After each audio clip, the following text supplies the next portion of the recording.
Good morning, Jackson, Mississippi, and all surrounding areas.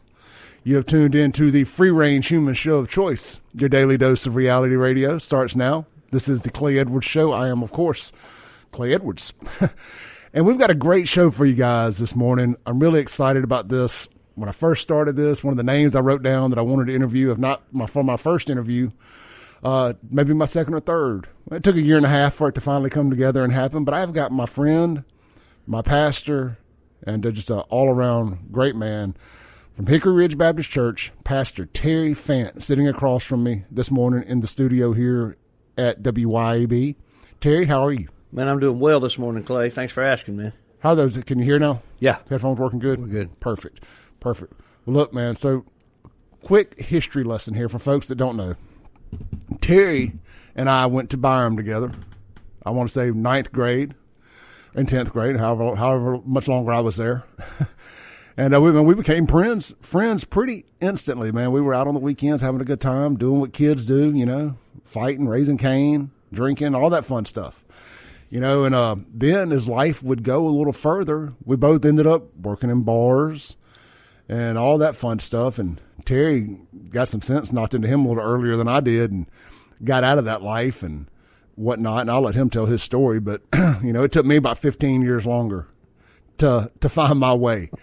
And as fate would have it, as Jesus would have it, my sister and mom started going to Hickory Ridge Baptist Church, and I knew Terry was out there. I'd been following him online, but I just was not at that point in my life where I was ready to give up my sinful ways. And I always knew, I said, if I ever start, I got to know I'm starting with a fresh palate. I didn't want to have 1 foot in, 1 foot out, 1 foot in, 1 foot out. And when I finally got out there, I think it took me a month before I decided to walk down to the front. I told myself, don't walk down to the front the first day. Don't do it the first day. I think week 4, 5, 6, whatever it was, by the time at the end of the service, Terry always goes down to the front and says, if you're ready to open your heart and let Jesus in, come on down and join the church. Something to that extent. And man, Terry, by the day that I finally walked down there, I was jumping out of my skin. Mm-hmm. I was crying, sitting there in my seat the whole night. I couldn't get down there. I was going to run over anybody that was in front of me. And the rest, they say, is history. I think that's been 5, 6 years now. And thank you. And Terry baptized me. I saw that picture on Facebook last night. If you're not, it's on my Facebook and my Instagram. There's a picture of me getting baptized in Cleary Lake by Terry and Associate Pastor Gerald. So, Terry, how you doing? Man, well, some great memories. Like you said, growing up in Byram, and I was one of those guys that kind of was friends with everybody, you know what I mean? And God just gave me that unique gifting skill set, I guess, to love people where they were and all walks of life. And, took my own twisted road and found myself in a place where, man, I hated the guy I had become, And I remember looking at myself in the mirror in that Belhaven apartment, man, and just thinking, I hate the guy that's looking back at me. Just miserable, man, You finally end up at a place where the things that you've been chasing after, they don't provide even the temporary pleasure anymore, And I say it this way a lot of times: when you pour emptiness on top of emptiness, all you get is emptiness. And man, that was a defining moment in my life. God really began to do some major work, and of course, pulling me out of those bar rooms and putting Tina in my life, man, and then a house full of children, and in the midst of that, calling me to preach, and just unbelievable the things I've been able to see and be a part of all over the world has just been amazing. Now I've heard your testimony several times, and if you guys want to hear kind of the short edited version, Terry has started a new podcast called Truth for Today with Terry Fant.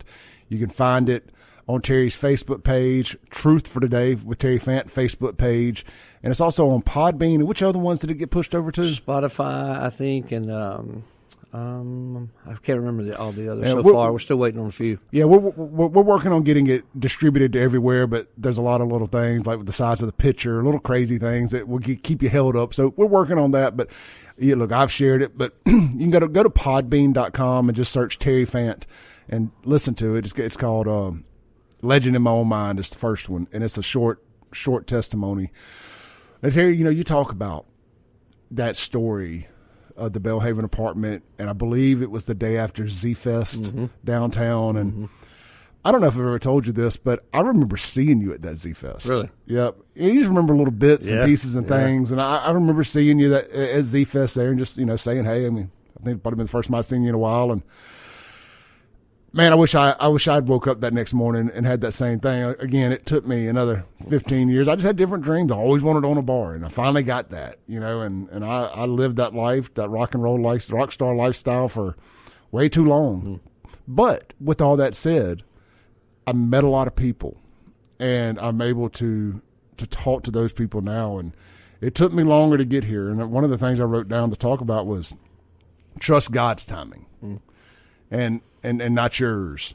And God, when He's ready for you, when He's ready to call on you to do for Him, you'll know. Yeah. And then it goes back to, I think it was, I got saved like 5 or 6 years ago now, and I was telling you off air, I was like, man, I thought that the second I got dipped in that pond, I would come up and I was anointed. And it's like, all right, where's the wife that I deserve? Where's the job that I deserve? All these things, now God, I did my part. And it don't happen like that. Now you've been washed, and you can start building the better you, and then those things will eventually come, and you won't even realize it. I ended up meeting Crystal, and we got married, and I ended up through this wild roller coaster ride, ended up with 2 new careers, not just one, getting out of the car business and getting into radio and doing my detail shop and all that stuff. But you look back, and I was in my shop the other day, Terry, and got a little gym set up in there. I was working out. I was looking at like this customer's $100,000 car there. I'm in an air conditioned shop. I'm working out. I don't have a boss. And I stopped and I said, oh my dreams have become a reality. I stopped right there and I said a prayer. I was like, Jesus, you did it. And it happens incrementally, right? Yeah. It's not like you don't just flip a switch. That's and right. Like, there, here it is. Yeah. And too, oftentimes people look at, like, I love how you explain that, because they'll look at salvation like, man, when that happens, everything's going to be great, peaches and cream, everything's going to go my way. And the truth of the matter is, the moment we surrender our life to Him is the beginning, it's the start line, and the rest is the journey. Not just the pathway to our dreams, but also the character changing process. He doesn't just touch us and all of a sudden all of our wicked ways are gone. It's a process, little by little. And amazingly enough, according to the Word of God, He's going to continue to be working on us till the day we die. So one of the things I think mistakes we make, Clay, in society is that we treat each other as a finished product. We if there's something about me you don't like, or something about you I don't like, or we see that's wrong, we tend to jump on one another rather than love each other through it and understand it's a process. God's doing the work of changing, not us. So again, that's a process. That's the start line, not the ending line. No, it definitely is. And one of the things I'd wanted to talk about was I was trying to figure out a way to articulate that this morning about God's timing. And they said one of the craziest places to be is in God's waiting room. My goodness, that's a strong statement. Yeah, it's like because it's very aggravating because you feel like you've done. Like, I'm here now, God.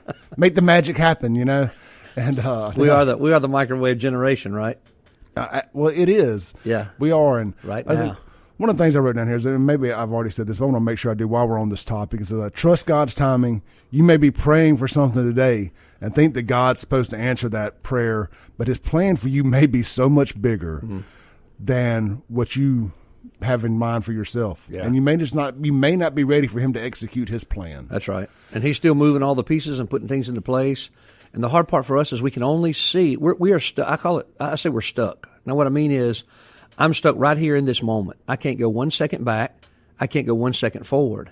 And so what I think to perceive as the right time, I'm limited in, I'm right here and right now. That's it, man. But God's not that way. And so as I'm in His waiting room, He's saying, now hang on, because I see the whole picture. The Word says it this way: I declare the end from the beginning. So just hang out in the waiting room and trust me, because like you said, His timing, He's working all things, and He knows the end. He knows all the pieces that need to be in place to do what He wants to do in us, but also for us, both, I think. Yeah, I'm going to compare an evolving relationship with God kind of like a diet. So say you pick a day, let's say 1 year from today. You're like, well, it's going to take me a whole year to lose 50 pounds. Well, brother, God, Lord willing, and the creek don't rise, that year's coming or going, with or without you losing 50 pounds or whatever the number is.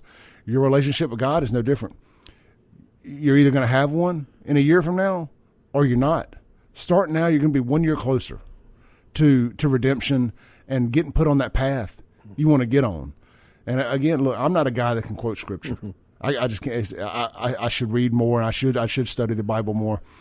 But I am a guy that lives by a set of morals and values, the 10 Commandments. I try to live a godly life. And look, and I still sin every day. We all do, and it's tough.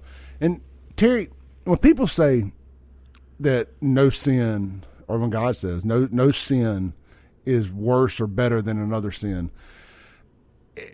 I guess I've always had a hard time rationalizing how is a gluttony the same level as murder.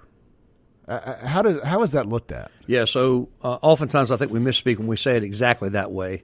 Although guilty is guilty, sin doesn't always have the same consequences, right? Now, guilty in the eyes of God, the only pathway we have to innocence is Jesus, right? We can't make ourselves innocent. But as far as sin is concerned, consider it like this. If I was to go out and kill someone today, right, the consequences of that sin versus me overeating are going to be much greater. Right, they're going to be much greater. They're mentally, I've got to deal with that. Societally, I'm going to hopefully be arrested once the law enforcement have done their due diligence in a court of law, and then I'm going to have to pay in jail time and all that comes along with that. And not only that, you have the pain and suffering of the family that the murder victim is a part of. There's so much more encompassed than if I... And the pain and suffering of your family with you going away. Absolutely. It's compared to me overeating, gluttony, so to speak. But again, so guilty is guilty, but the consequences, especially in this life, are much greater with some sin than others. Gotcha. Look, we've got a caller here, and this should be a good one. This is our friend Derek on the line on the Mack Hike Chrysler Dodge Jeep Ram Afloat phone line. We got Derek. Good morning, Derek. Hey, buddy, how you doing? Hey, I think the pastor was hitting on it, but he didn't go in full detail. But no, that one sin there's no sin greater than the other thing. That's kind of that came from, I think, old Jimmy Swaggart. Was it Billy Graham? Billy Graham teaching, because you're not going to find it in Scripture. What you're going to find in 1 John, starting at the 5th verse, 1 John chapter 5, is that there is sin, then there's sin that leads to death.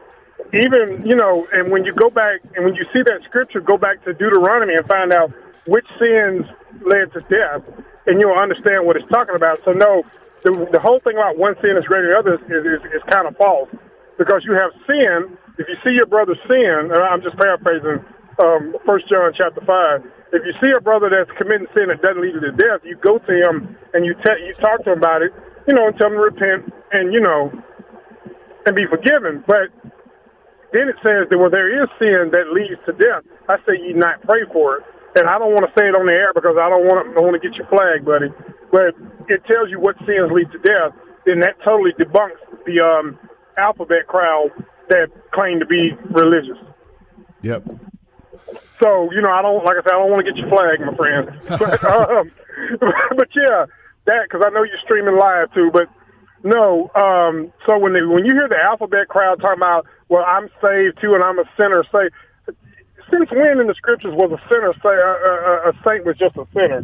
No, there's sin. You sinned and repented, and it goes into the sea of forgiveness. If you're a sinner, that means you're living in it. So when you take the alphabet crowd, you're living in your sin, and the Lord said, "Don't even pray for you." In 1 John chapter 5. Oh, I said it. I'm sorry. No, that's fine. We're not streaming this on Facebook this morning. We're just on the radio, so we're good. So, but the pastor was correct what he just said. He said, well, that's taken out of context when we say no sin is greater than the other. Now, because you have sin, then you have sin that leads to death. The most famous case of that was when the Pharisees came to Christ with the woman accused of adultery. He initially ignored him. And what people miss about that scripture, judge not lest ye be judged, he without sin cast the first stone. That's not what that scripture was talking about. That scripture served the purpose of how they tried to slip Christ up. You know what I mean? That's why he initially ignored them, right? Because what people don't understand about our Lord and Savior Christ, love wasn't his only attribute. He had a lot of sarcasm in the Bible too. Like one of his sarcastic statements he made was where they said, "What manner of man is this that heals somebody on the Sabbath?" Well, he responded to him, just paraphrasing, If your neighbor's ox falls in the ditch on the Sabbath, you gonna leave it there? Showing you that Christ had a little sarcasm to his teachings as well. You understand? Absolutely. Derek, thank you, brother. Have a blessed day. We had some great callers here on the show, by the way. Yeah. I mean, like Derek and Miss Sylvia, and I can go on and on. I hate naming names because I'll end up leaving somebody off. That's right. But they call in with good theological stuff all the time. All right, look, man, we're going to take a break real quick. I'm joined today in studio by my friend and my pastor from Hickory Ridge Baptist Church, Brother Terry Fant, is sitting across from me. And Terry just had a little graduation Saturday. We'll talk about that when we come back. You're listening to The Clay Edwards Show. We'll be right back on 103.9 WYAB. America, you love your country, so it goes without saying that you also love your ride. And Auto Armor in Flowood wants to help you make that ride shine. Auto Armor in Flowood is Central Mississippi's premier automotive detail and ceramic coating shop, servicing any type of vehicle, including ATVs, boats, and more. Need just a quick detail or paint correction? Auto Armor can make it happen. But if you're set to hit the road in a blaze of glory while flying the old red, white, and blue, Auto Armor should be your first and last call to give your ride a full ceramic coating. Auto Armor is locally owned and operated by the loud and proud American patriot Clay Edwards. Auto Armor also proudly backs the blue, all military and first responders. So don't forget to ask for your discount. Call 601-260-0858, 601-260-0858, or stop in today, fellow Americans. Auto Armor is located at 4394 Mangum Drive in Flowood. Online at AutoArmorMS.com. Auto Armor, unapologetically American. All right, welcome back into the Clay Edwards Show. This segment is going to be brought to you by me, my shop, Auto Armor, right out there in Flowood. Look, man, everybody's having to keep their vehicles just a little bit longer now. It's harder and harder. As it gets harder and harder to get new vehicles, a lot of stuff's on back order. You got chips, whatever the case may be.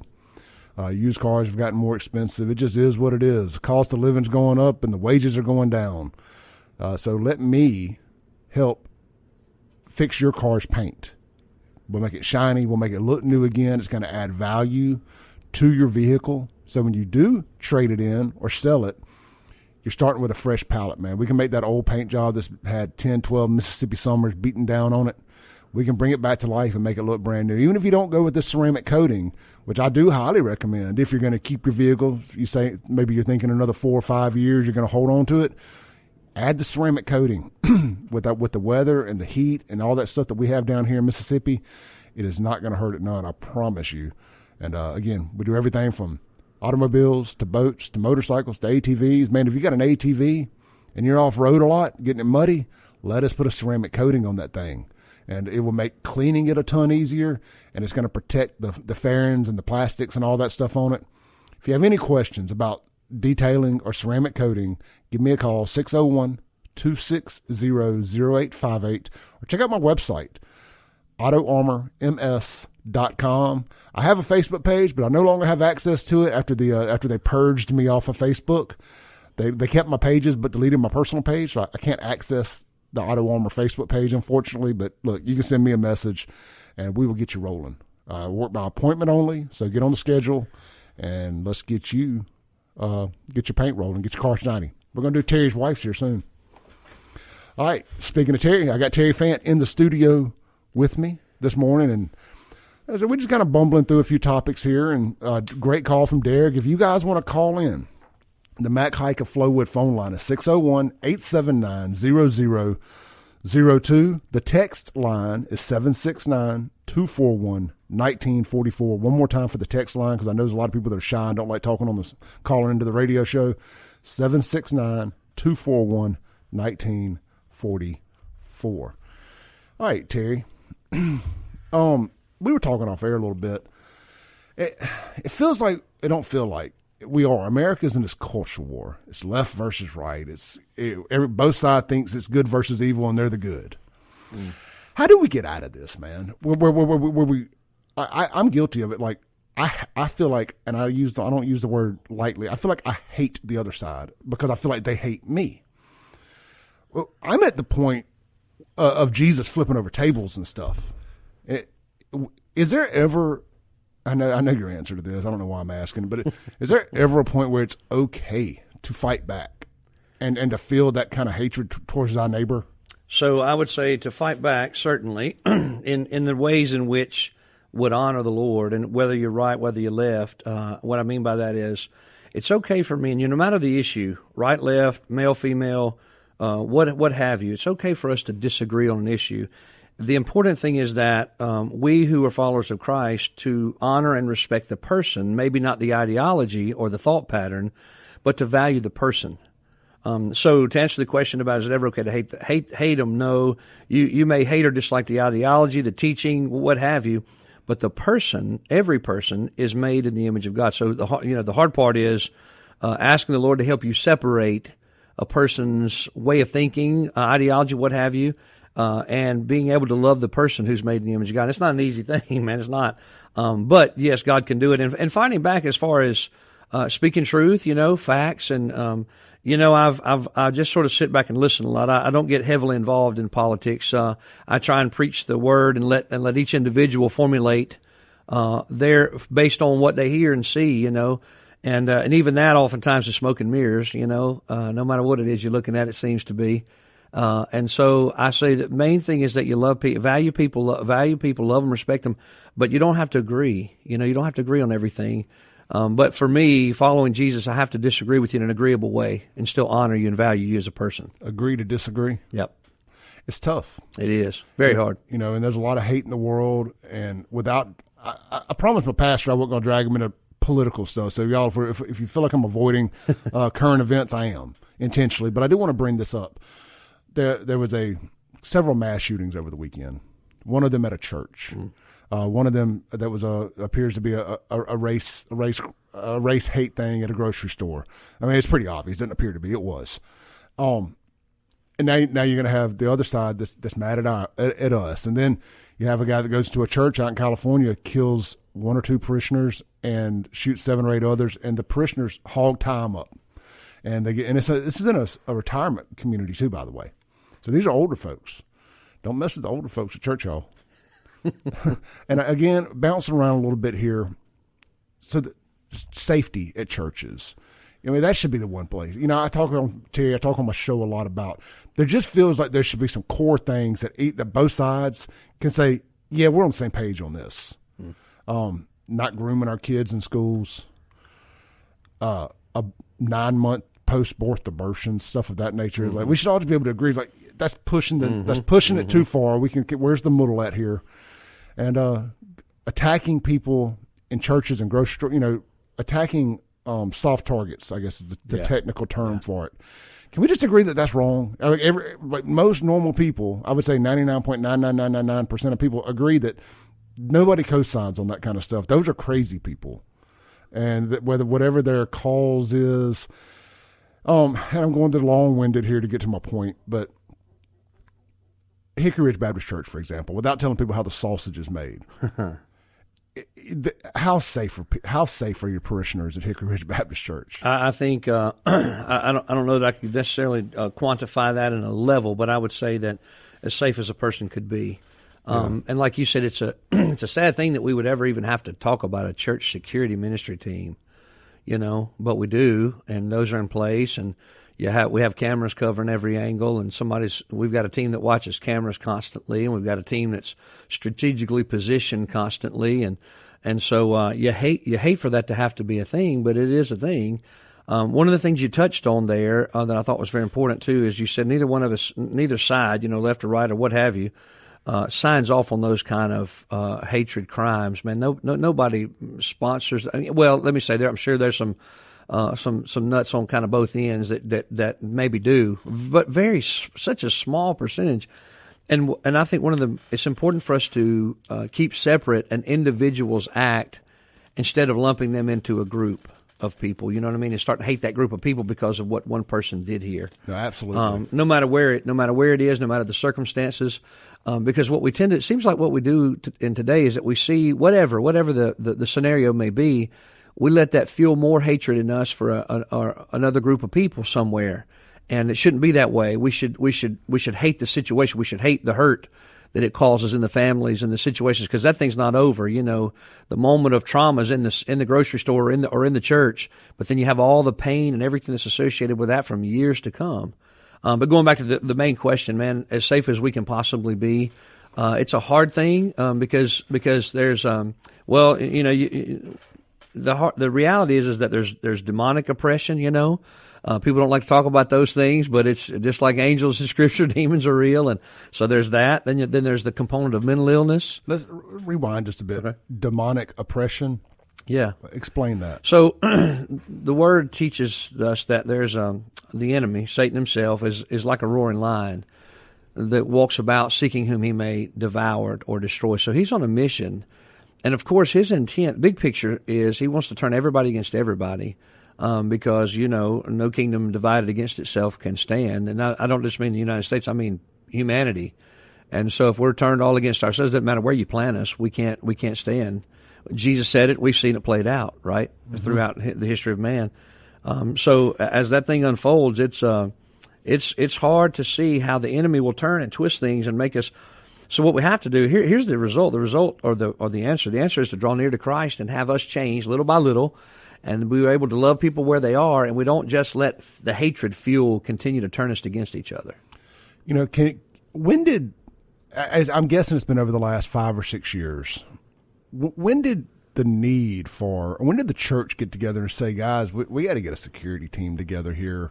There's too much going on out there. The attack of churches. I guess there was that one in Texas where a lot of people got killed. I'm trying to remember. A little small Sugarland. Sugarland, that's it. Yeah. And the one up in Knoxville. Yeah. Was that kind of the same timeline when the church said, you know, maybe it's time to start tightening these things up? And I'm guessing it wasn't just Hickory Ridge. It's churches around.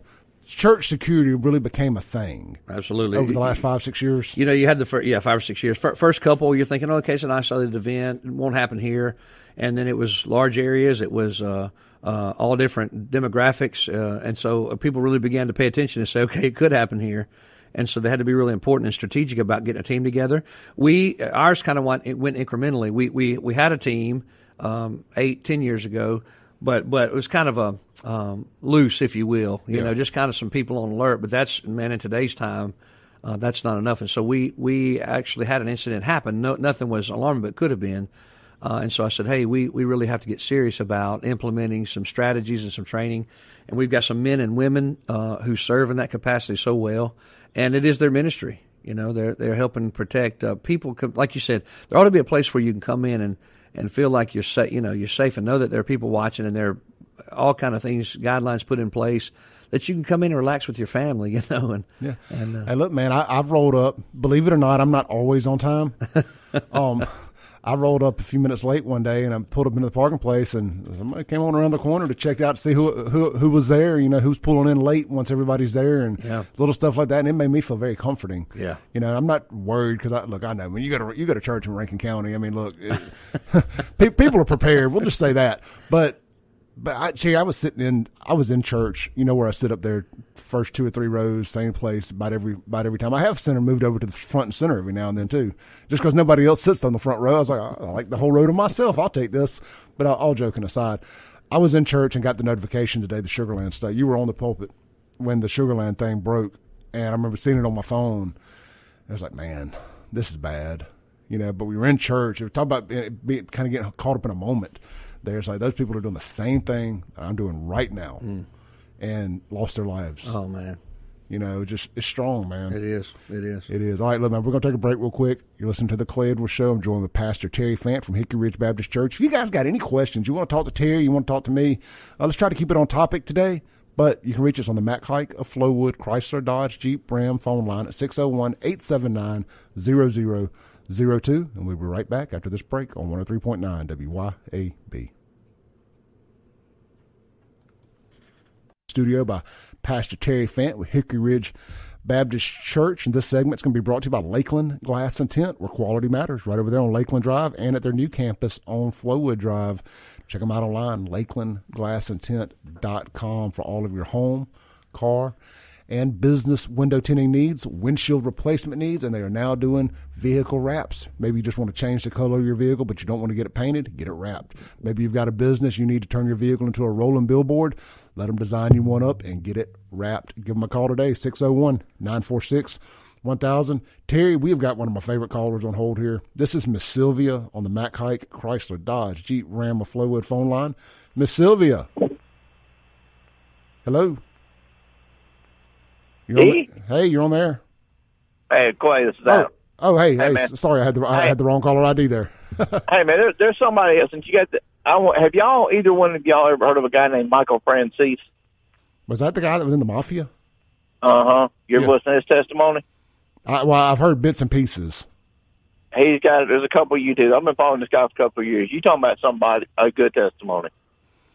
I have to check that. I've listened. He's been on a couple podcasts that I listen to and stuff, kind of talking about the Mafia and all that. But yeah, I have definitely heard some of it. Well, he's an evangelist.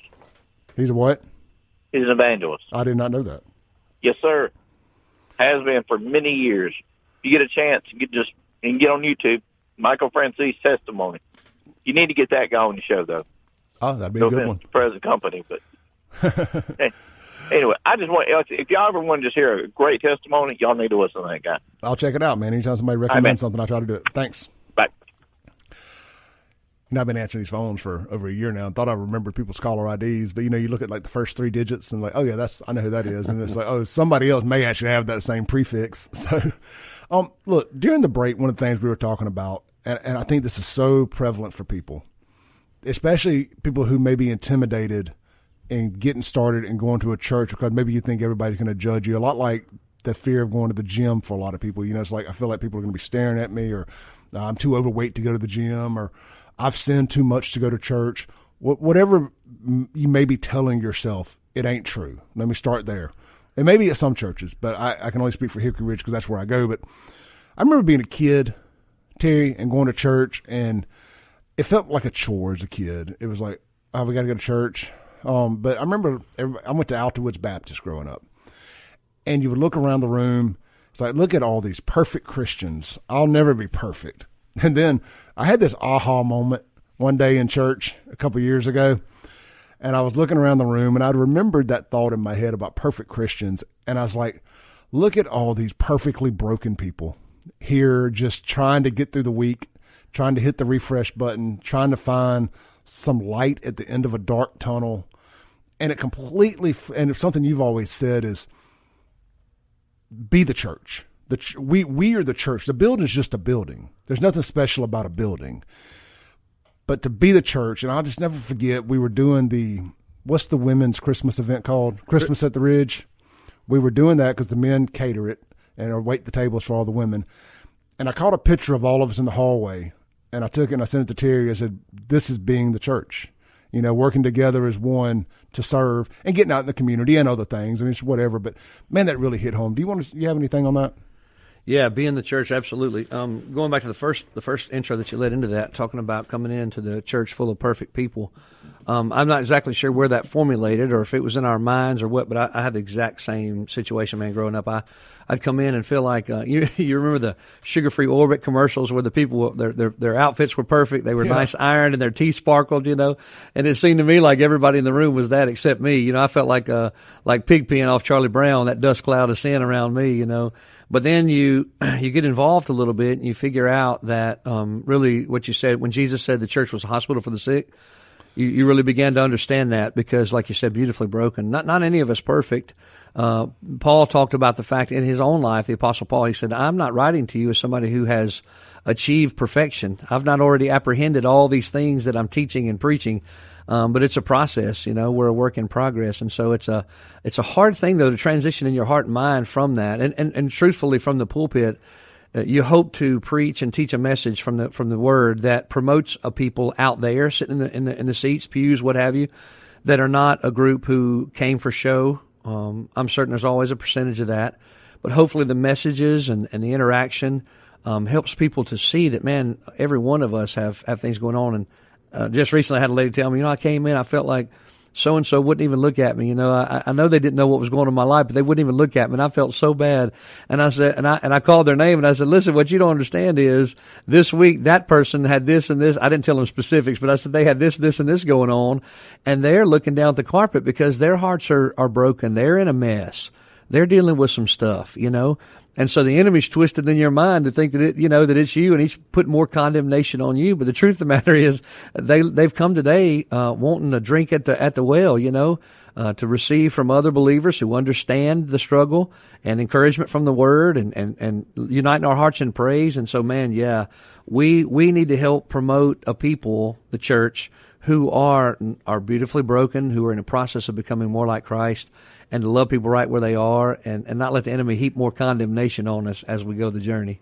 Yeah, you know, and I think one of the things that really helped drive that home for me was when we started the Celebrate Recovery stuff at church. And I realized pretty quick into it that I might not be the guy that needs to be talking to these people, you know, that are in this throes of addiction, and really, because I was still drinking and some other stuff at the time. And I was like, I don't want to feel like a hypocrite telling these people, you don't need to do this, you don't need to do that, even though I thought my sin was different. You know, well, mine's not as bad. I'm just drinking a little bit on the weekends or after work or whatever, but I still don't feel like I should be talking to people about their addictions when I'm kind of actively participating in one that was worse than I thought it was at the time.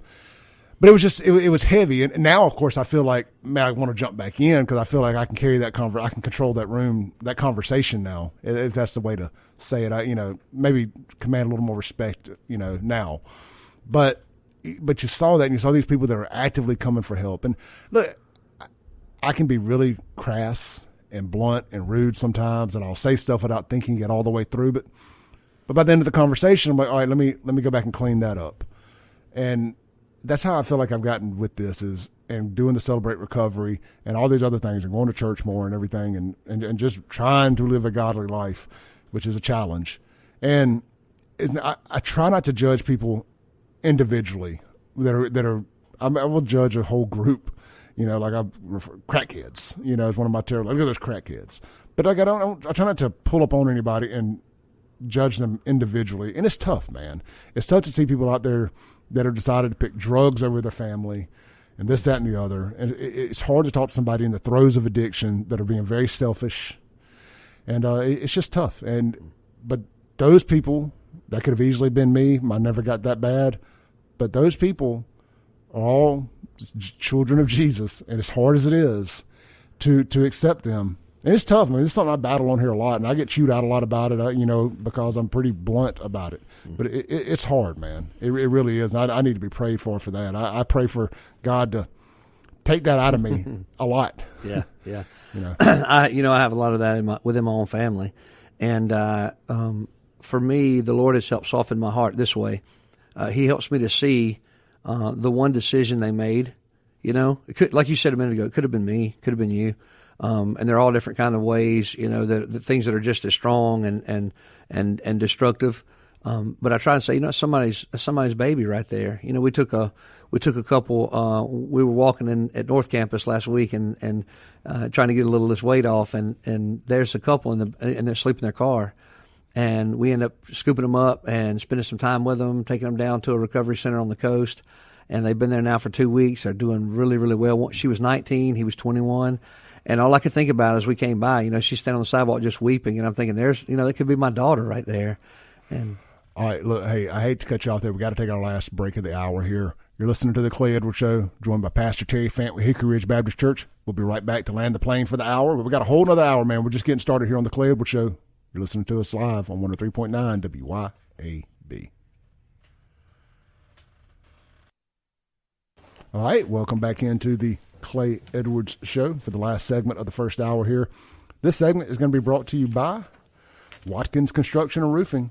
A roof repair can cause you a lot of stress. Choosing the right roofing company to repair your roof is going to be very important. Most contractors will try to convince you that replacement is the only way to go, and that, my friends, is not the Watkins way. They believe in an honest assessment that doesn't necessarily mean replacement. In most cases, all you need is a repair. So whether you have a leaky roof, need chimney roof repair, flat roof repair, roof water leak, shingle roof repair, metal roof repair, or chimney flashing repair needed, Watkins Construction and Roofing is your go-to roof repair Specialists give Watkins Construction and Roofing a call today for your complimentary roof assessment at 601-966-8233 or check them out online at watkinsconstructioninc.com. Terry, we got about a minute left for the top of the hour break. Let's do this, but instead of jumping into any more fresh topics, tell everybody how they can find you online. They can find me on Facebook, just at Terry Fant, and it's just my name, of course, TerryFant. Instagram as well, Twitter, at Pastor Terry Fant. At Pastor Terry Fant on Instagram and Twitter. Instagram and Twitter. Mm-hmm. And then there's a Truth for Today Facebook page as well. And then podcast would be Truth for Today with Terry Fant. That's good stuff there. All right, you're listening to the Clay Edwards Show. We got Pastor Terry Fant from Hickory Ridge Baptist Church out there in Florence in the studio. We've kind of primed the pump through the first hour, and then we're really going to jump into some good stuff here going into hour number 2. Tag a friend, send them the link, WYAB.com. Tell them to turn it on 103.9 WYAB. We're turning it up for the next hour. We'll be right back.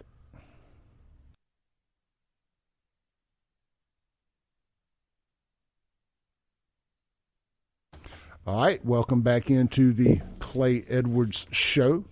This segment is going to be brought to you by my good friend, Miss Kimberly Harrelson over there at Next Home Realty. If you are listing, selling, or buying a home, it's easier than you may think. In fact, it's just a click away when you work with Kimberly Harrelson at Next Home Realty.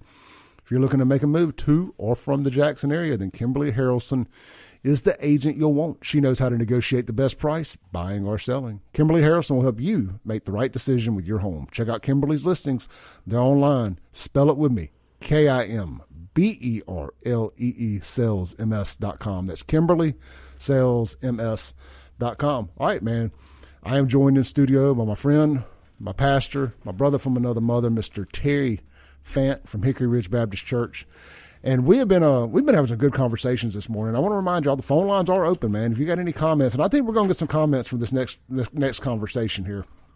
The Mack Hike Chrysler Dodge Jeep Ram of Flowwood phone line is 601-879-0002. The text line is 769-241-1944. And Terry, before we jump into this conversation, rarely do I do shout outs on this show. You know, because when you do it for one person, you feel like you got to do it for everybody. I'm sure you got to have the same thing when you're up there on the pulpit. Mm-hmm. But I seriously believe I wouldn't be where I'm at today if it wasn't for my family meeting these two people and them getting my sister involved in church more, and my mom, and just the relationship that we have got with these people. And that is Mayong and Kristen McClendon. I know they're listening right now. Mayong is always the first person to share anything I post, you post, any of that stuff. And I just, and little Kristen, I just want to say hey to them. I know y'all are listening. Thank y'all. And from the bottom of my heart, which you guys welcoming my family into y'all's family has been huge for us. It's been huge for me. And I just wanted to say that before we go any further there. Yes, sir. They're just good folks. There. Absolutely, they are. I love them both. And I should probably say hey to my mom, too, because I know she's listening too. Hey, Mom, love you. She's like, you said hey to everybody but me. All right, so Terry, one of the things that I think we struggle with, and I'm sure every generation does this, we believe that we're living in the end times. You know, because I can sit there and look at the news that there's people killing people over their race in grocery stores. There's people walking in churches and killing people like that's never happened before. There's teachers and people of influence in our children's lives trying to tell them that it's okay to be the gender that God didn't, that you weren't born, and all these things going on in the world. But bad things have been going on for a long time. This is just what we feel like in the time that we're alive is the worst things. And we're the first generation or second generation anyway to have the luxury of going back and looking at, say, the Holocaust in video. Well, I could honestly say that surely that's got to be worse than the things we're dealing with today. But you were reminding me that as bad as it seems, it's been way worse. They've done worse to Christians. They've done worse to babies. I'll let you pick it up there. Yeah, I always say the mentality of, hey, I have people ask me so often, are we living in the end times? And I think the answer is that we should always consider, yes, the teachings in the scriptures on the end times are not for you to understand the days, the seasons, and the times. Jesus said only the Father knows that, but instead for us to live ready. You know what I mean? Live like it could be today. We look back in generations, excuse me, And we think about what was going on in 100 AD when Christians are being dipped in wax, and even before that, and Nero's reading his books by the Christians burning on the stake, and you think, man, that's horrific. Or the Roman Colosseum when women and their children are being brought out and eaten by lions because they will not renounce Christ as Lord. They won't go over and bow down before Caesar and say Caesar is Lord, And so surely they thought, just like what was going on during World War II and the Holocaust and all the different atrocities of man, surely people were saying, man, this has got to be the end. How much worse can it get? And so we're oftentimes limited to our small context. We forget that we're just one people in one place at one time. Now, again, we should live with urgency because it very well could be today, right? And it's always interested me, if you teach a course, or let's say you do a series in the book of Revelation, man, you can bring people from all over. They'll pack it out because they want to hear about those end times prophecies and how things are working out. But the whole theme of the book of Revelation is to be ready. Be ready. It's not about, it might be tomorrow. It could be today. And that's something we preach a lot. I preach probably in the best word to use with the pastor in the studio. Something we talk about a lot here on the show is if you stay ready, you don't have to get ready. Yeah. And I'm talking about being a prepper. Yeah. And having your fighting skills, whatever it is you're going to need to do to survive when it does pop off. If we get hit with an EMP, whatever the case may be. Yep. Be ready so you don't have to get ready. It's as little as having a backup generator at your house when the power goes out. Look at it like that's a modern analogy for it. Sure, absolutely. So being ready and living out our faith, not putting it in a closet somewhere, but making it relevant and bringing it into what we do and where we are, is so important. So yeah, the message of end times is be ready. It could be today. Yeah, I tell you, it's. I remember growing up and I would watch those documentaries about Nostradamus and all this, that, and the other, and are we living in the end times? All that. When the History Channel used to actually show history, yeah, and they would show those Nostradamus, maybe it was A&E, whatever. But I was like, oh my God, the world's about to end. We're going to get blowed up. But it's like now you really feel like we're about to get blowed up. It's just, I guess, as you get older too, there's just anxiety and it creates anxiety. It's like a doomsday anxiety. Yeah, and and I understand while I don't agree with all this Ukraine, Russia stuff, I understand why this younger generation is so on edge about it because they haven't had to live through a war necessarily. Most of them were born during the Afghan war and all that, so they haven't had to live through that. And we did, and we lived through the first Gulf War, and our parents through Vietnam. And we've got a listener that goes to church with us that fought in Vietnam, Mr. Buddy. Says he does Santa Claus at the church. Mm-hmm. He calls in a good bit, and listen to him tell his stories about Vietnam. They had to think that was the end of the world, but it's got to create a lot of anxiety. I guess more back to what I was talking about for people who haven't seen it or been through it. But I don't look at it quite like that. But I do understand it. Yeah. So yeah, absolutely. All right, look, we've got a caller here on the Matt Hike of Flowwood phone line. Hey, caller, you're on there. Hey, Clay, it's Lance. Hey, Lance, how you doing, brother? Good morning, brother. How you doing today? I am good. I'm doing well too. I just called in today. Terry with you today? Yeah. Terry's sitting right here with me. So I met Terry Fant several years ago. He was the officiant at Mama's funeral, back when she passed a couple of years ago. How you doing, Terry? I'm doing great, Lance. How are you, man? I'm doing very, very well. I want to tell a story about Terry real quick. Uh-oh. So when Mama passed away, I found out the day after that I had COVID. So we get down there to the funeral home and whatnot. We get to the gravesite, and I'm off over on the side because, don't want to be around anybody or anything. At the end of it, he goes, listen, I've had it twice. I'm a hugger.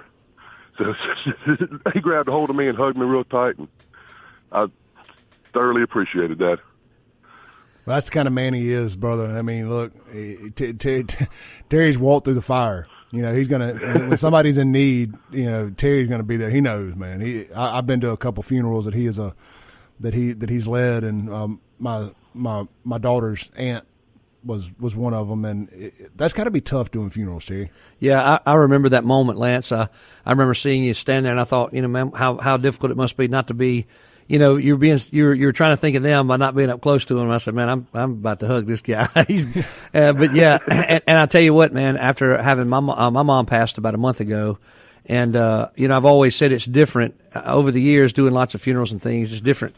every relationship's a little bit different. It's different when it's mom and dad, and I felt the weight of those words recently. But man, I remember that moment very, very well. I sure do. Well, I can't thank you enough for it. Hey, Clay, today at 2:30 at City Hall, they're going to be deciding whether our friend John Craig can open up a tattoo shop in Jackson. Have you heard anything about that?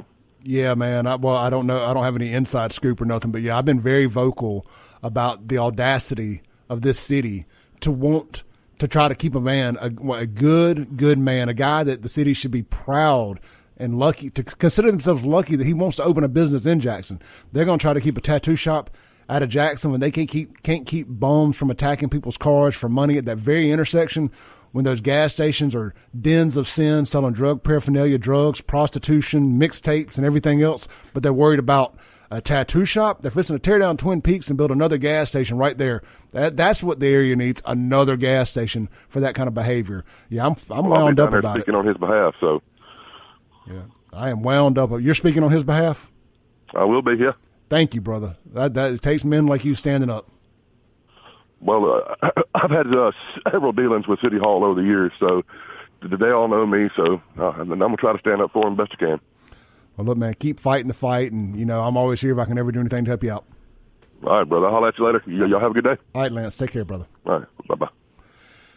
As y'all heard Lance call in there, a little free plug here. Lance owns Capitol Grill right there on corner of 55 and Old Canton Road in the DeVille Plaza Shopping Center. You hadn't had good food if you hadn't had Capitol Grill. Think bar food, but high-end bar food. I mean, Lance is a legitimate chef, and they really do it well there. I highly recommend getting by there and trying some Capitol Grill. And Lance is a great, great human being, and you can't go wrong spending money with Lance. He's one of those people, like a lot of our sponsors. When you invest into local, they invest back into local, and he's that guy. But yeah, Terry out here giving people with COVID hugs. Yeah. That's strong. Hey, like I said, I'd had it twice. So, third time's Let's charm. do it, yeah. Oh, I tell you, so before we go to our next break, one of the things I wanted to hit on, but I'm glad we hit the end time stuff, because it does. It feels like we're living on the edge of our seats. The Looney Tunes in the White House. I mean, it's like, how much worse can it get? And then I'm constantly like, well, I don't know, man. I'm sitting here. I was able to drive across town today. I'm able to sit here with a good friend. Even my worst days are better than my old worst days. Yes, sir. I mean, I can complain about all this stuff, and $4 a gallon in gas is tough. Yeah. It costs me $20 a day basically to come back and forth from Brandon to here. But man, I mean, there's real atrocities going on out there. It could absolutely be worse. It's just, we've had it so good for so long that when we do get a little adversity, oh man, it feels. But you go back and you talk about the Nero burning of the Christians, and reading the books, and can you imagine? And all this stuff, and it paints some perspective, I guess is what I'm trying to say. It's like, Clay, you really don't have it that bad, yeah. but I also know that it can be better. So when it gets bad, it's like we drove this train right off the cliff ourselves, and the brakes worked, but we chose not to hit them. Yeah, that's what makes it aggravating. Yeah. I guess. All right, look, man, we're going to take a break real quick, try to stay on schedule this hour. You're listening to the Clay Edwards Show. I'm joined by Terry Fant. When we come back, I want to dive into church competitions. And how your fellow Christian and your fellow church does not have to be your competition. We're all on the same team here. And kind of dive into that. You're listening to the Clay Edwards Show. We'll be right back with Pastor Terry Fant from Hickory Baptist Church on 103.9 WYAB. All right, welcome back into the Clay Edwards Show. I'm joined here in studio by Pastor Terry Fant with Hickory Ridge Baptist Church right out there in Florence, Mississippi.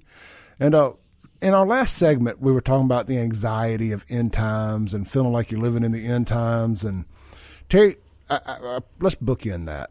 How can people ease that anxiety? So I'll say the old Terry would have said, go have you a few, right? go down swinging. Yeah, go have you a few. But But that, what happened was every time, I'd get drunk or what have you, I'd get sober again. That's what happens right after that, and the problems remain the same. The tension remains the same. It's actually worse. Yeah. You've got that hangover anxiety on top of it. And you may have done something else on top of whatever you're facing.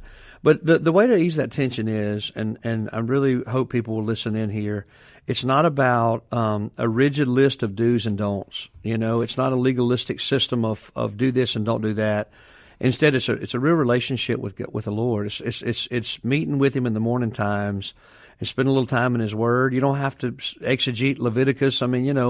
But you're just reading through picking a book. Here's a simple way: pick one book of the Bible, learn about who wrote it, learn about the history, what's going on, and just slowly read through it, real slowly. You're not trying to read the Bible through in a year. I discourage doing that. It sometimes will create more anxiety because you're looking at a time schedule. You're trying to read as much as you can. You don't know whether you read that morning about Adam or Paul, So reading slowly and spending some time listening for him, let him calm your spirit and your heart and your mind, because events are going to happen. And Jesus said, as the closer we get, they're going to be more and more like birth pains, is what he, compared them to. And you know how that is. Like with birth pains, the lady has one, they're spaced way out, and has another. But the closer to the child being born, they get closer and closer and closer and closer. More birth pain, more intense and closer together. Well, same thing about world events. So it's a matter of learning to spend some time with the Lord. It's not about this rigid list of do's and don'ts. That adds more anxiety and pressure and tension. But the hardest part for us to realize is that when we spend time with Him, He changes us. I like it. Not we change us so that we can spend time with Him. We spend time with Him, and He changes us. He does. I can only use little by little the man in the mirror as an example. Yeah. And the more time I spend with Him, the more I've changed, and the more my mind opens up, and I start craving this knowledge. And I always equate it kind of like to eating. To when you start eating right, your body starts craving healthier foods because you've gotten the junk out of your system. Now, if you do a hard keto diet, you go from craving sugars to your body actually craving the things that God created, intended for our bodies to crave: meat, eggs, stuff of that nature. Yep. And diving into the Word is no different. You start craving that. Yeah. Terry, let's say there's somebody out there listening right now because I believe God put me here to kind of be a go-between, almost like a lead source for the church. To be a go-between for the guy that's out there rough on the edge, or girl. We have a lot of female listeners. I'm blown away at that. But they may be rough around the edges, intimidated to go to church, but they start hearing a guy like me get on here and the people I interview and you today, and they say, man, if those guys can do it, I can do it. Like, I feel like God's put me here to not quote scripture and all of that to everybody, but to paint the picture that if you can get in church and get your life right, you can get to going down another path. What is a good Bible verse? Like, if you had to, not a verse, I'm sorry, but a good book. If there's somebody out there that's struggling today with finding their relationship with God, what would be a good book for them to start and open up today? I always encourage the Gospel of John. I thought you would say that. Yeah, and just slow read Gospel of John. Find a translation that's good for you. Some more contemporary English language translations are like the CSB, the NIV. I'm obviously not going to preach from the Message, but the Message is a paraphrase, but it's based on the text, and so you can read them side by side. So if you have maybe like the NIV reading John 1 through 5, then I'd read it in the Message, and it just comes to life for you. It's good to know there, brother. Good to know. All right, so kind of shifting gears here a little bit. First off, congratulations on finishing up at seminary school. Thank you. Went to New Orleans and graduated this past. Yeah. So to juggle all that you juggle with being a sponge for everybody's problems, and I don't even know if I want to word it like that, but people come to you to talk a lot, and so you deal with their problems and helping them. You're just guiding light for everybody. And you have your own family and your own issues, and people forget our pastors are people too. Yes, sir. And they have struggles, and they deal with the same thing. Their bills are still due just like everybody else's. They got teenagers out here running around, they worrying about them. So we all have the same problems on top of what you do for the church and for the church goers. To take the time and go back and do something for yourself and finish up, that's strong. Yeah, well, thank you. I started that journey in 2014. Extension classes, 1 or 2 a semester. Lost a semester, got typhoid fever on a mission trip. And so, it's been a journey. And I would say that I'm glad that I began in ministry before I actually went to school, right? So for me, it wasn't about the piece of paper. It wasn't about having this diploma so that I could go to a bigger church or anything like that. For me, it was just I was in my office one day and I come across Ecclesiastes 10:10, which says, here's common sense, right? A dull axe requires double effort.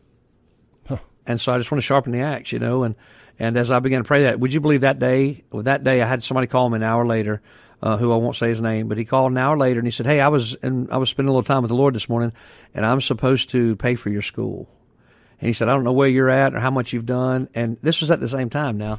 I just looked at the phone, I just stared at the phone. Anyway, long story short, a lot of people helped along the way. You were not in God's waiting room for long, were you? No, not on that one. You had an express visit. On that one, it was a quick visit, yeah. That's amazing, man. Yeah. That's inspirational. I needed to hear that this morning. All right, so let's transition out of that. Congratulations. But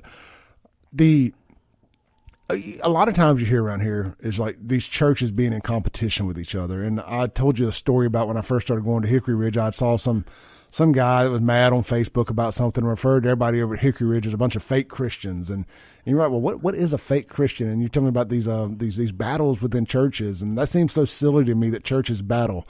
And, I'm a pretty petty person at times, and I understand a good rivalry, having been in the nightclub business and some just ugly, petty stuff. And so I get it, but that's like the one thing. It goes back to can't we all just agree that this is probably, hey, it doesn't really matter which church you go to. At least you're there getting the word and, living a better life and all that. But. Yeah, so absolutely, man. It's always surprised me the kind of competition level, and what it does, it promotes an ugly side of us. When we get in competition with each other. Not that like if we're in a weight loss competition, it produces some good things, right? But when you're in a competition to have the biggest church or have the most numbers or what have you, it just promotes an ugly side of things. You begin to say and do things that you normally wouldn't do and say. And it's always amazed me. You'll hear people out and say, well, those people at that church are like this, or those people at this church are like that. And the truth of the matter is we're all going to the hospital, meeting with Jesus and becoming a little more like him. It's just that simple. And so we should, man, if anybody on planet Earth ought to be for each other, we ought to be for each other.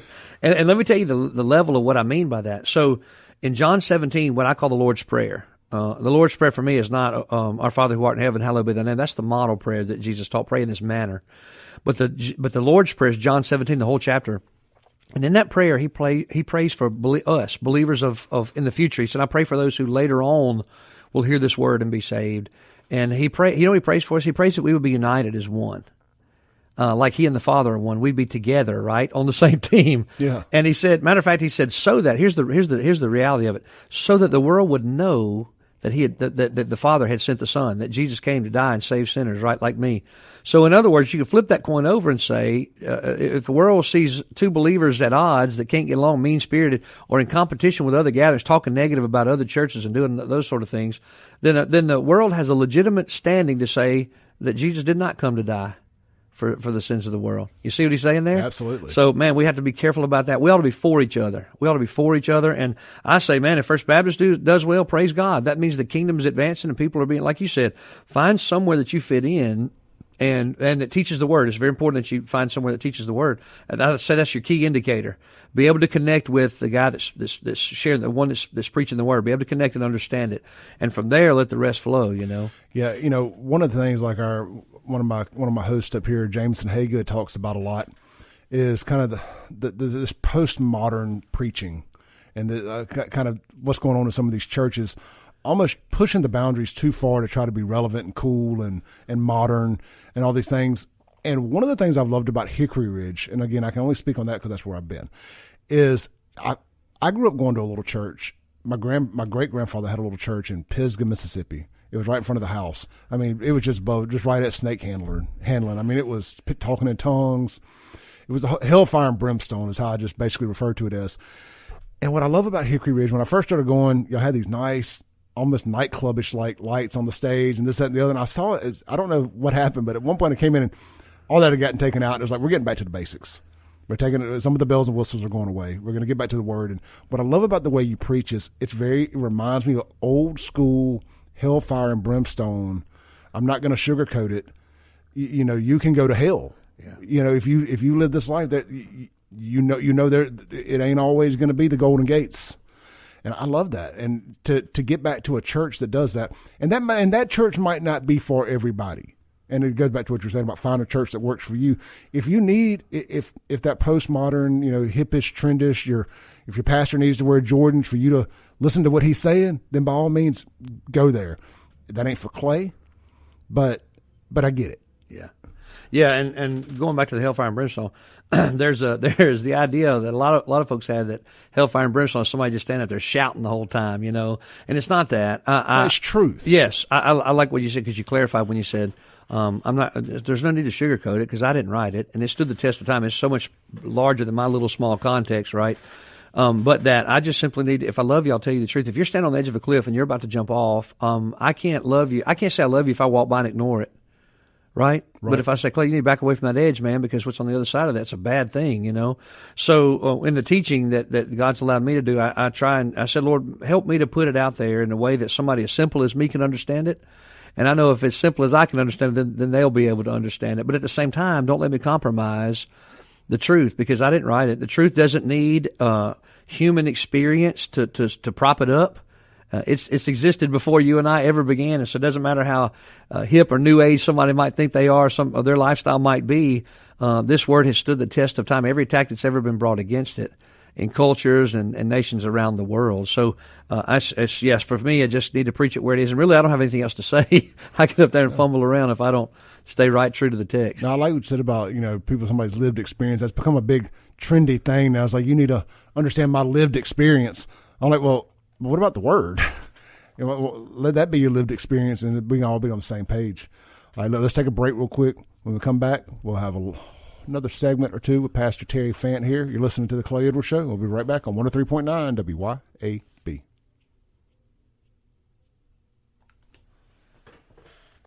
All right, welcome back into the Clay Edwards Show. This segment is going to be brought to you by Take a Break Deliveries, locally owned, veteran-owned food and drink delivery service.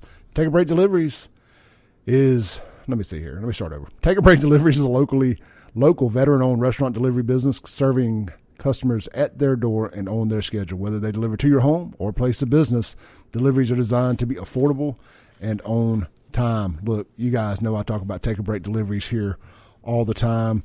Somebody's tagged me in a picture yesterday of a truck or a vehicle with a Clay Edwards Show bumper sticker on it. And I happened to recognize they had a Take a Break Delivery sticker also, and it is my favorite driver out there. She comes to my house all the time. She's always courteous, always on time, if not early. You can't beat it, look, man. And you can always support locally owned. They have a ton of locally owned restaurants on there, and they're delivering beer and wine now too to certain areas that qualify for that.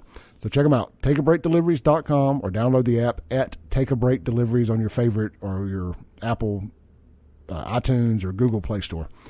And they wait on the food. The food does not wait on them. The drivers get to take one order at a time. So you're not going to have to worry about your food being the second or third delivery sitting on the back seat. They pick up your food, bring it to you, then they go back and get the next person's order. So that means a lot. And the customer service is 1010. Keith and his team will take care of you. If you try to order and say you're just outside the delivery range, shoot them an email. They may be able to make an exception to still get you your food. They're not going to lose your business if it makes sense.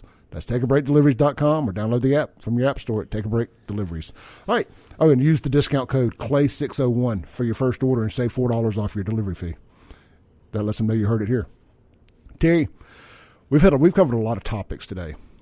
And one of the things we were talking about off air was your associate pastor who's been there with you for a long time, Gerald. Gerald's great. He ran the service yesterday morning. I got to watch some of that online. And then you have a new youth minister. What's his name? His name is Brian Williams. So yeah, our Gerald is our associate. He's a pastor of administration basically, and then Brian Williams is our student pastor. How blessed is Hickory Ridge to have the three? I know you won't give yourself big props here, but I will. No, yeah, I'll do that for you. Well, but to have those other two guys on the team, and I'm gonna tell you what, man, there's times that I wish I was a youth still, because every time the youth pastor gets up there, I get fired up, man. The kids are in good hands. Yes. With that, he's only 22 years old. 22 years old. He's got a bright future. Absolutely. And you can keep going down. You can go down to our children. Jackie McMahon is she's newer, but going on a year or so now. But just phenomenal, man. God's got a team assembled out there. I'm telling you. It's phenomenal. I'm blessed to just be a small part of it, man, between Jackie and Brian. And, man, we got some other intern, Miss Jerry Grimes, my administrative assistant. You guys need to pray for her because, I'm all over the map, man. And she keeps me going, keeps me where I'm supposed to be.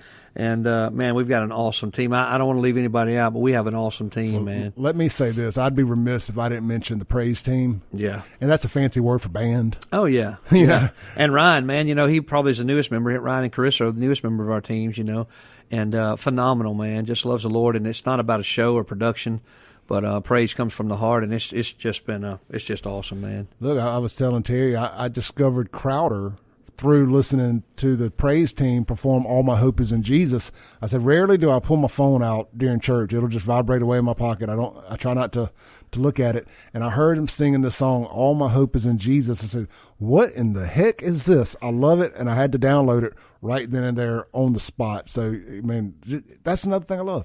You do get a little modern stuff, this, that, and the other. There's some of the Hill songs, Set Afire, stuff like that, which I love that song too. But you get that old Southern soul gospel stuff, man. It just sets me, not to be pun intended here, but it sets me on fire, man. I get to going. Start the day off with about 4 or 5 songs and kind of take the tension away and get to go. I'm ready to go to church right now. Yeah, man, we get lost in that stuff. All right, forget about ourselves. We've got a caller here on the Matt Kike of Flowood phone line. Hey, caller, you're on there. I would just like to congratulate Brother Terry on his graduation and to thank him for always reminding us that we are all comeback stories. And he makes a point to tell us that every service. And you just don't know, Brother Terry, what that means to some of us out here. That God has put you in our lives, and that, I just praise him every day for that, to know that this comeback story could be something one day. Amen. So, thank you for that word of encouragement. Let me say, those of us in Christ, we're comeback stories. And I love about our group that we are a room full of people who are comeback stories.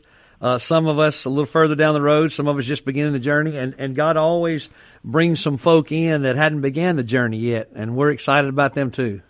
Well, it's like, I don't know if you were listening earlier in the show, I compared it to your comeback story somewhat. I like the way you worded that, to being on a diet.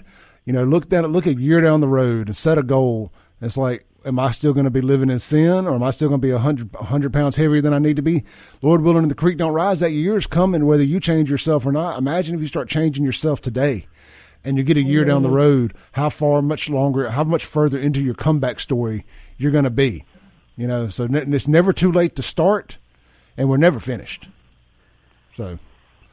Thank you so much, Brother Terry. Hey, thank you for that word of encouragement. And look, Jesus said, "He who's been forgiven much loves much," and I've been forgiven much. So it is my honor to be a part of what God's doing. Amen. We thank you for listening this morning. Thank you for calling in with those kind words. Thank you. Have a blessed day. You know it's real when they're fighting back. Oh man, tears right there. Man. When you know what He's done for you. Whew. And I mean, look, Jerry, you've been very important. I know you won't toot your own horn, but I'll do it for you. You've been very important to a lot of us. I've watched so many of our counterparts who didn't make it. Yeah. And I watched some who have recently walked down to the front of the church. Yeah. And I ain't going to mention people's names on the radio here, but that's their personal business. But it's all guys that we grew up with, guys that I never thought. I'm sure people said the same thing when I walked down that day. Well, I never thought I'd see Clay walk down there, so I get it. And when I say it, I don't mean it as an insult. You're changing lives. And I'd be remiss, too, if I didn't mention Brad Orman, Big O. Yeah. And that guy's been there for so much with me and Crystal and helped us out a ton on, with some stuff and this, that, and the other. The team of folks out there at Hickory Ridge, there's magic happening out there. And it ain't the only place there's magic happening, but it's just where I see it on a weekly basis. The stories, the lives that are being saved.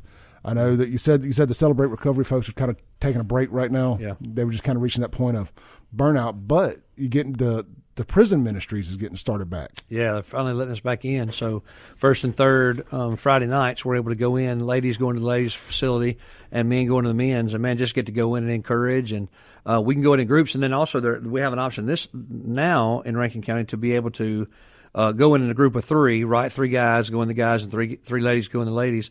But also you can choose a one-on-one option where you get to actually meet with one person and encourage them, as you come each week. So, yeah, I'm excited to see us getting back in the prisons. And a lot of ministries got halted or slowed down greatly during that COVID season. So I'm so thankful, man, to be seeing some doors opening back up. Speaking of COVID, one of the things that we talked about when I was meeting with you the other day, helping you with the podcast stuff, we're talking about podcasting old sermons and whatnot. And I said, I think the ones that are going to be very interesting to go back and listen to once there's been a little time put between it is going to be the COVID sermons where you were in the church by yourself, nothing but a cameraman. I guess the media team was there, and you're up on the pulpit preaching to an empty church. I didn't ask you then because in the back of my mind, I wanted to save it for today. How was that for you? Because there's nobody there, but on the other side of the camera, it's a lot like doing radio. There's nobody immediately in the room with me, but I have to assume there's a lot of people listening. How did you get through that? Because I thought you were on fire. I thought that was some of your best sermons, considering the circumstances. It was so, me, Clay, I'm a people person, man. I just love being around people, seeing people, and watching people's faces, in a sermon. So it's so hard not having people in the room, Getting that reaction. Yeah, because I don't like to stand and lecture. I like to engage and back and forth, whether it be body language or verbal, but to have a room completely full and at the far back of the room, some cameras, trying to engage with those was very difficult. Completely empty. Yeah. And then some of the sermons, like Sunday nights and things, we would pre-record and they would publish live, at that time. And there was one particular time, you talk about funny, I had preached 2 that morning and then preached the third one, which was the night sermon right after it, so that the people who were helping with all that could have a night to enjoy their families. And not have to come back. Yeah. And so I got home, I was completely blasted, tired, wore out. And Gerald calls me, he's like, man, I remember right where I was standing in the backyard, he said, man, you're not going to believe this, but that third message didn't record. So we had to go back to the drawing board and do it again. But, yeah, it was very interesting times. Thank God we had the kind of technology to be able to help us in that time, Yeah, absolutely. Hey, let's take a call here on the Mac Hike of Flowwood phone line. Hey, caller, you're on there. Don't want to be on the phone. You're on there. Oh, well. Okay. Hey, could you blast Jackson Police for being idiots for not having somebody at Ridgewood and Lakeland Drive? Traffic's backed up all the way to Airport Road, and all it takes is one person out there directing traffic. Well, hopefully they're listening. They just heard you, brother. I appreciate you for letting us know. All right. Have a blessed one. Traffic will do that to folks. Yes, sir. JPD, if y'all are listening, there seems to be a situation out there that needs y'all's attention.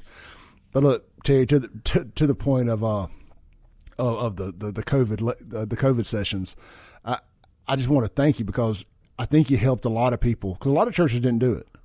I think you helped a lot of people get through one of the darkest hours. And I know that it was hard not meeting in person. I know that especially people dealing with addictions weren't able to go to their meetings and a lot of that. But I thought what you did, and I didn't even realize that you streamed both the early and the lunch session live versus just recording. You probably could have got away with just doing one. But all right, look, we got to take our last break of the show here. We'll be right back. I'm joined by Terry Fant of Hickory Ridge Baptist Church on 103.9 WYAB. As we get ready to land this plane for the day, I want to thank Pastor Terry Fant with Hickory Ridge Baptist Church for getting up and making the trek from Florence out here to Florida early in the AM. Much appreciated. Terry, I advertised this, that we were going to talk about being a man and, being the leaders of our families. And I think we indirectly hit a lot of that stuff without going specifically down that path, because that's what good conversation ends up doing. You go down these rabbit holes and sometimes you forget to talk about exactly what you were going to talk about. But just tell people the importance of getting involved in a church and being around people who are good leaders and good stewards of the word. Yeah, so God designed men to lead. Now that doesn't mean, interestingly enough, I learned early on, that doesn't mean we get to demand that we're having fried chicken for supper, I told you the early years of our marriage, I thought that's what it meant, and that doesn't go over too well. But when you find the biblical example of the man to lead, he's a servant leader. He leads by example. And so what we have, I believe, in our society is a lot of confused men, because Dad may not have been absent physically, but may have been absent in knowing how to teach him from the Word what it means to be a biblical man, right? And so what happens is a dude leaves home, goes to school where a majority of teachers are female. He goes to church where a majority of teachers are female. And so he grows up with all of that going on, and he never really learns what it means to be a biblical man. Got to be around men to do men. Yes, the importance of the father being in the home. And we got about 10 seconds here, brother. I hate to cut you off. No. We'll have to pick this up another time. I want to thank everybody for tuning into the Clay Edwards Show. If you're looking for a good church home, may I implore you to check out Hickory Ridge Baptist Church this Sunday. New service times: 8:30 and 10:15. 8:30 and 10:15. Hickory Ridge Baptist Church, or stream it online. Go to the Hickory Ridge Baptist Church Facebook page and check out Terry Fant, Truth for Today with Terry Fant, brand new podcast. I will see you guys tomorrow with Teresa April. Thanks for listening. Tune in tomorrow at 7 a.m. as the Clay Edwards Show discusses all that is going on in and around the city of Jackson. This concludes our broadcast day. Right here on 103.9 WYAB.